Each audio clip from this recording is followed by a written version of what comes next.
Marie, yes, in that video, you see 24-year-old Jalen Carpenter holding what looks like a gun while he is restrained by an officer. And it is during that struggle with that officer that the partner of that officer shoots and kills him. Carpenter's father spoke with us earlier today. He had so many bullets we couldn't even view the body. Stan Carpenter shared this photo of his son Jalen. Meantime, this picture, a screen grab of surveillance video given to us by a source, shows the moment before he was shot. We saw the entire video. State police told us the incident began with a domestic violence call. They say their pursuit began along I-57 and ended on this sidewalk in Woodlawn. The video we saw shows a man in white, who we're told was Carpenter, walking casually down the street alone in the moments before the shooting.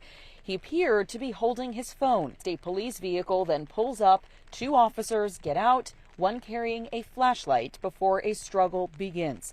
There is no sound on the video, so you cannot hear if they're having a conversation.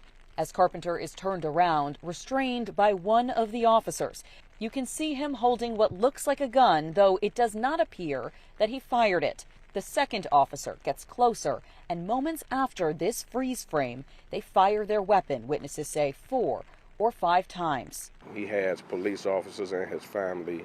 We have police in our family. And, they killed my son. Stan Carpenter returned to the scene today. Just over here trying to see where he took his last breath in a cold street and died alone. He says he wants a full investigation. I want to see body cameras. I want to see the evidence. Adding that his son Jalen had a 1-year-old child of his own. I'm hurt right now. My family is hurt behind this. He was a good kid, worked for Amazon, made some mistakes in his life, and he was doing good.